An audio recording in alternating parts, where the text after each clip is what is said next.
Hola, buenos días. Pues muchas gracias por el espacio. También muchísimas gracias a mis compañeros que ahorita han estado compartiendo sus conocimientos de una manera genial.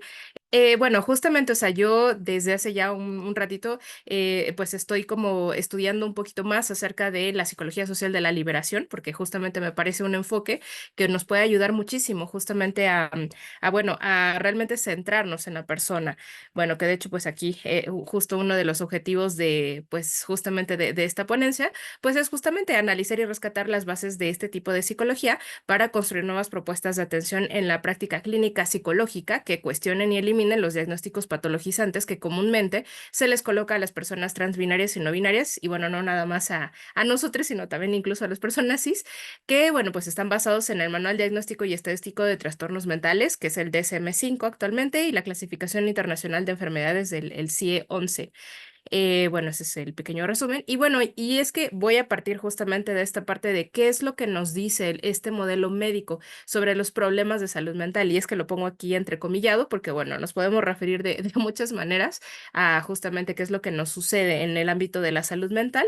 Pero bueno, pues creo que este término de problemas de salud mental, pues es el que más se utiliza.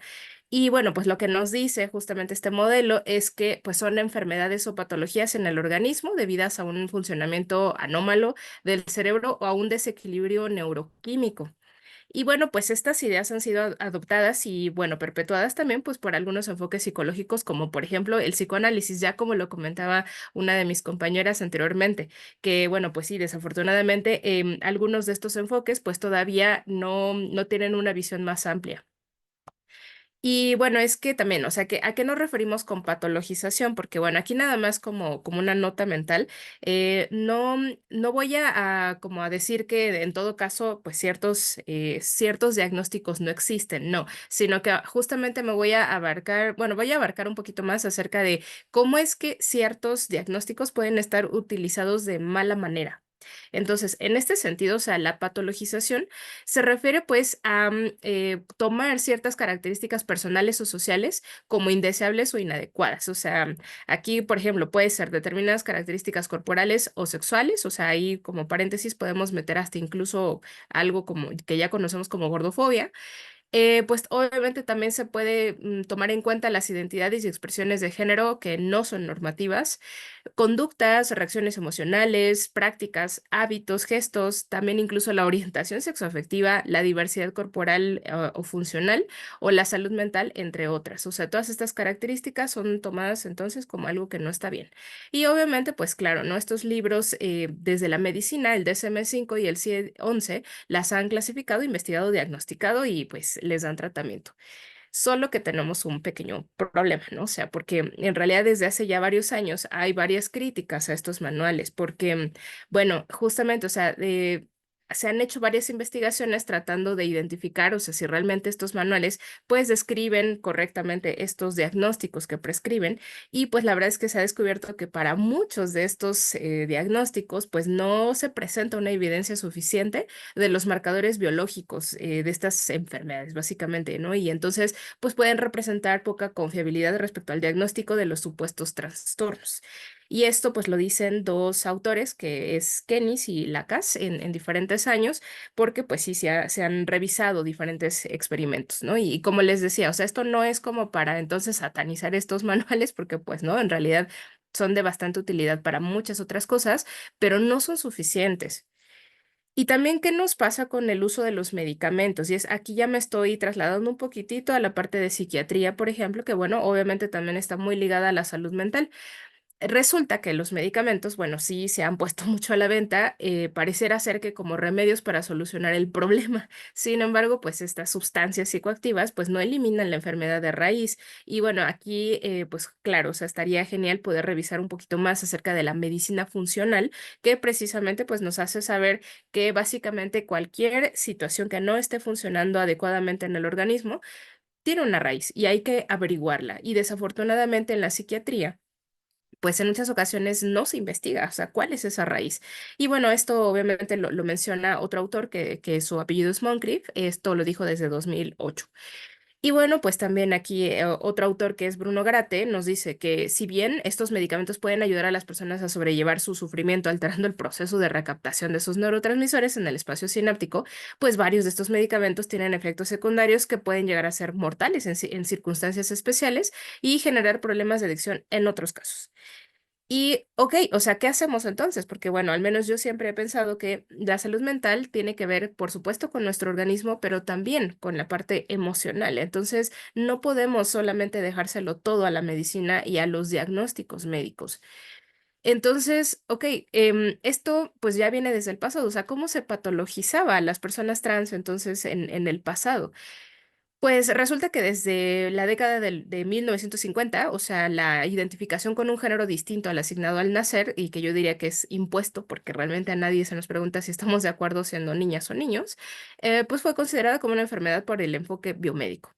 Sin embargo, es que ya desde 1850, desde la psiquiatría, como por ejemplo con médicos que yo creo que ya han escuchado, como Kraft Ebing y Havelock Ellis, Magnus Hirschfeld, pues se empezaron a considerar digamos, como esta identificación como un síndrome que posteriormente se incorporó a estos manuales diagnósticos de enfermedades, como una categoría llamada transexualismo. Y pues esta categoría a lo largo del tiempo pues ha ido evolucionando, ha ido cambiando de nombre en ya las sucesivas ediciones. Y entonces, ¿cómo es que se patologiza a las personas trans en la actualidad? Bueno, pues resulta que pues a partir de la última modificación realizada en 2018, esto hace que en 2019 la OMS, es decir, a través de su libro del CIE 11, pues ya las categorías referidas a personas transbinarias y no binarias se retiraron del artículo correspondiente a trastornos mentales y del comportamiento. Esto quiere decir que pues ya la OMS dejó de considerar que las personas trans somos personas con trastornos mentales. Sin embargo, estas categorías pasaron a una nueva clasificación que ahora llamamos incongruencia de género. Por eso aquí puse esta imagen, ¿no? O sea, ahora somos les incongruentes. Y obviamente, pues esto tampoco suena muy bonito que digamos, ¿verdad? Y bueno, pues justamente, o sea, si nos vamos a otras cosas, o sea, cómo se sigue patologizando, pues también en el DSM-5 tenemos esta clasificación de disforia de género, que bueno, aquí me parece muy interesante como un paréntesis, que si nosotros, por ejemplo, buscáramos en un diccionario esta palabra de disforia, no existe. Entonces pareciera ser que, bueno, es una palabra médica que describe una serie de incomodidades que se puede tener, que bueno, obviamente aquí algo que no siempre se dice, pero es que este término de disforia no nada más se utiliza para personas trans, sino que también en otro tipo de diagnóstico se puede utilizar la palabra disforia, ¿no? Entonces, bueno, y bueno, se sigue utilizando este otro término que ya decíamos, que es la incongruencia de género, y se sigue viendo que los problemas de salud mental son debidos a patologías mentales de sede y causa cerebral, y no tanto por las interacciones que las personas trans pueden tener con su contexto social, cultural e histórico. Y bueno, o sea, ¿cuáles serían las consecuencias de la patologización? Pues muchas, porque justamente es como estarle poniendo un juicio a la persona y obviamente se va a poner en entredicho qué es lo que puede o no puede hacer, si es una buena o mala persona, si es correcta, incorrecta, virtuosa, si tiene la capacidad para saber qué es, qué puede, más bien qué puede saber y qué no puede saber, qué es lo que puede comprender y no, qué puede enseñar o no, y bueno, un sinfín de otras cosas más.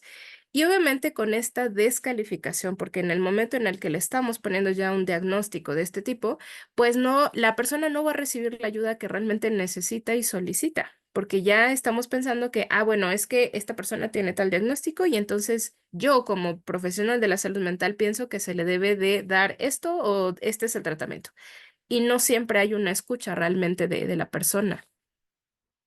Entonces, ¿por qué es muy importante que como personal de la salud mental y en todos los sentidos de la salud, pues tengamos como otra perspectiva? O sea, no solamente estemos pensando que la persona que tenemos enfrente es un saco de trastornos y nada más, y que tenemos que darle una pastillita o tenemos que mandarla, pues sí, básicamente a psiquiatría o a otras especialidades.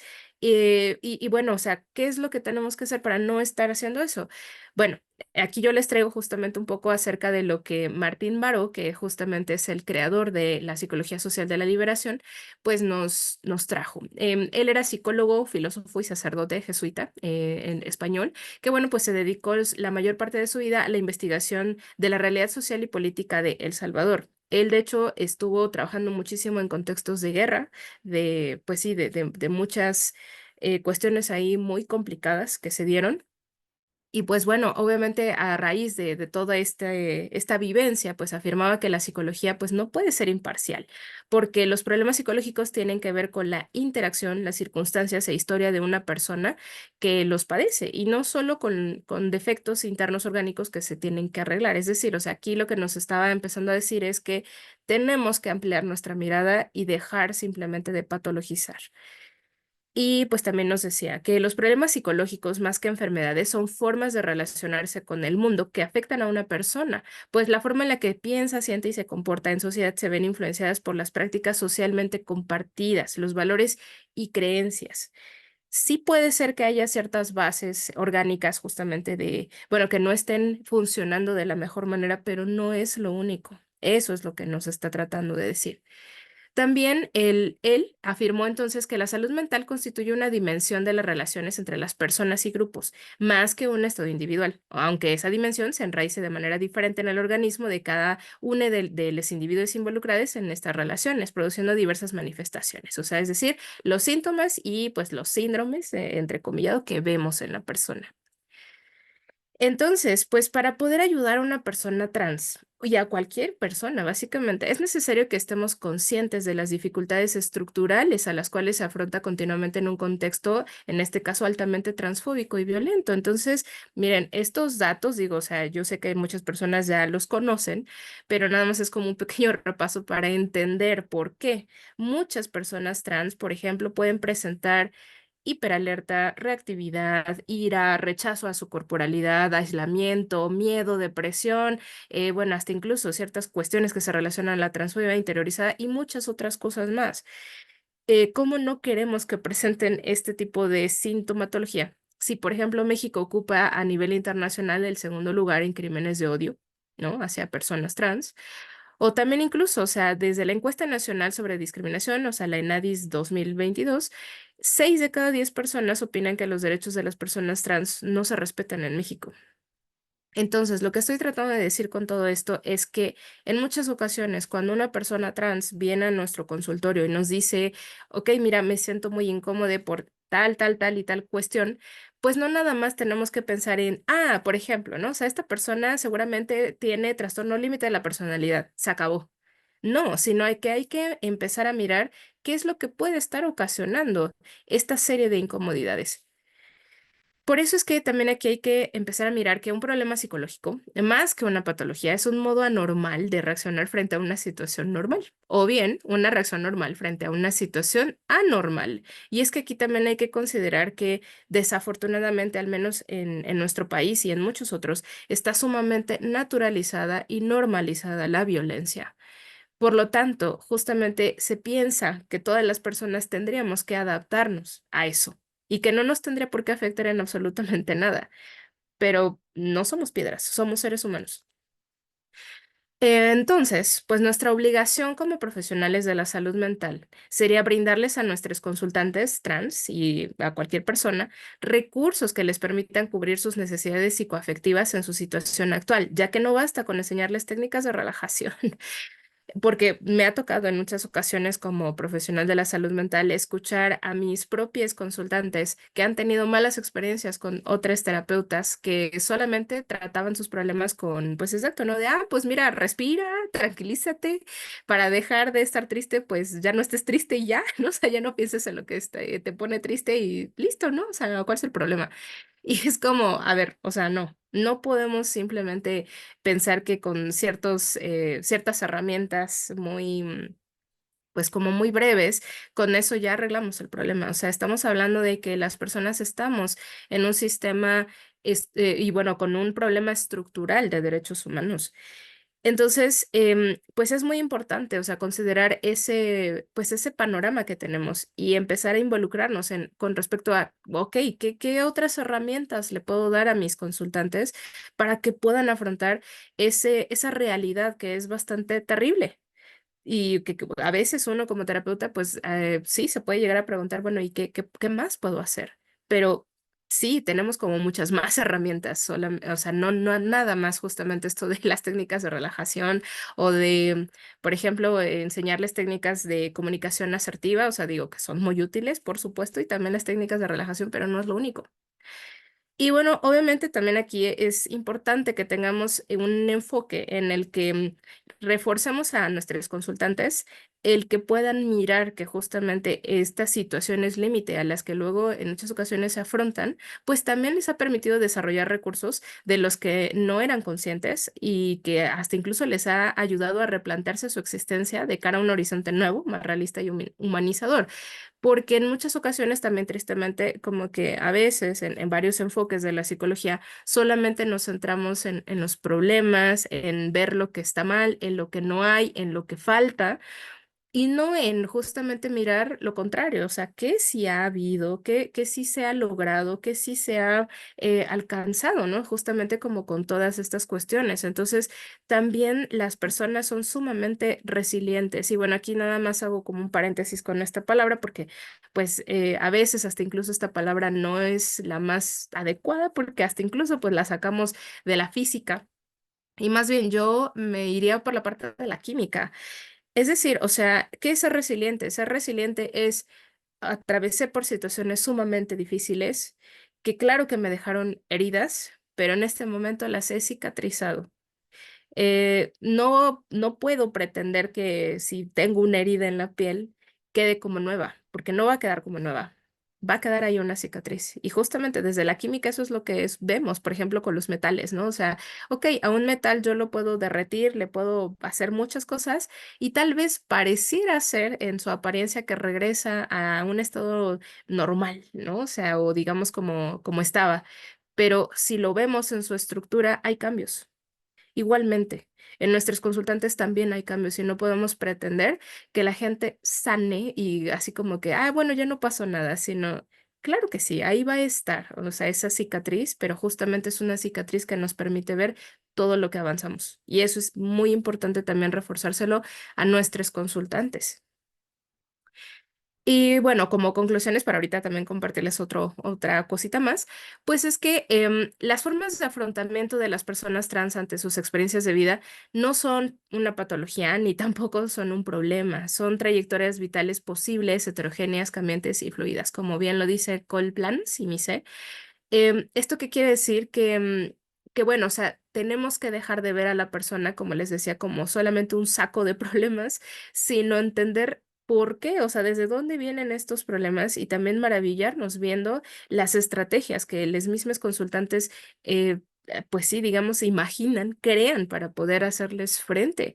Entonces, nosotros también como profesionales de la salud mental, estamos para aprender de nuestros consultantes. No somos alguien que deba de ponerse justamente en una jerarquía mayor de yo sí sé, tú no sabes, entonces yo te voy a dar ciertas herramientas que no sabes ni cómo usarlas, cuando en realidad en muchas ocasiones nuestros consultantes ya las han utilizado y hasta mucho mejor de lo que nosotros les podemos enseñar. Entonces, es muy importante también que nosotros como profesionales de la salud mental nos quitemos o nos bajemos de ese pedestal que en muchas ocasiones nos colocamos. Entonces, pues también obviamente como especialistas de la salud mental, pues debemos comprometernos a trabajar por la erradicación de la transfobia y sus efectos en nuestros consultorios, porque como bien ya lo comentaba anteriormente, sí estamos muy acostumbrados a que básicamente sí, nos guiemos con estos libros que claro que sí han sido útiles, pero no al 100% y creamos que solamente lo que está ahí, entonces ya con eso podemos trabajar con nuestros consultantes, sino que tenemos que ver mucho más allá.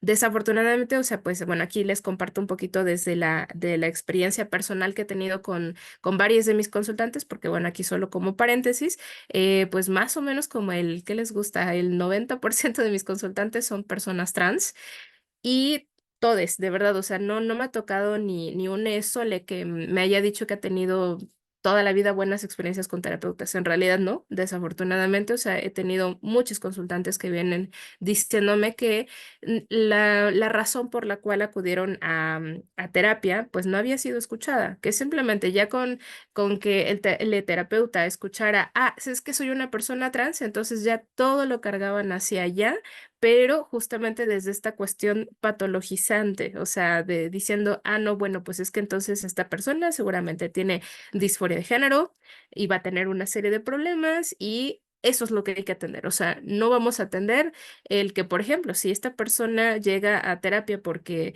rompió con su pareja, no es que eso no es importante, o sea, es que es trans y entonces pareciera ser que hay que arreglarle algo por eso, ¿no? Y es como, no, o sea, aquí es muy importante escuchar también las peticiones de nuestros consultantes y entender en qué contexto es en el que vive. Y obviamente, pues sumándole a otras problemáticas que pues también puede traernos, o sea, como esto que ahorita les comentaba, que pues algunos consultantes pues tienen justamente algunas otras problemáticas que no están meramente relacionadas con el tema trans per se. Algunas sí, y también tenemos que alcanzar a mirar justamente pues estas interrelaciones, porque por ejemplo, también ha pasado que hay consultantes que llegan diciendo, oye, es que fíjate que últimamente me siento muy triste, lloro por todo y todo me está yendo muy mal y muchos terapeutas no preguntan, oye, ¿de casualidad estás en tratamiento de reemplazo hormonal? ¿No? Entonces, obviamente, o sea, sí, nosotros también tendríamos que saber más sobre este tipo de cuestiones para no nada más decir, pues es que mi paciente tiene depresión. Y entonces, bueno, pues sí, justamente vamos a ver muchas técnicas para prevenir esto y le voy a mandar a psiquiatría, sino que a veces podríamos encontrar mejores herramientas preguntando a nuestros consultantes cómo va su transición, entendiendo en qué contexto vive y bueno, pues obviamente interesándonos en acerca, pues sobre todo, ¿no? O sea, de su vida, qué es lo que necesita. Entonces, pues básicamente este enfoque que bueno, es con el que yo trabajo, pues nos invita muchísimo a no nada más quedarnos en una sola esfera de la persona o nada más ver, por ejemplo, sus interacciones familiares o con la gente con la que tiene pues más interacción, sino más allá, ¿no? O sea, ver justamente la parte cultural, hasta incluso como también pues en la presentación pues ya se había mencionado, ¿no? También en la parte espiritual. Porque también desafortunadamente en muchas ocasiones en la parte clínica se deja fuera la parte espiritual y es algo que no debería de hacerse porque es sumamente importante también. O sea, muchas personas trans también están muy relacionadas a su espiritualidad, pero que en muchas ocasiones se ve interrumpida precisamente por todos estos procesos sociales complicados y transfóbicos en los que se encuentran. Entonces, es muy importante revisar toda esta serie de cuestiones.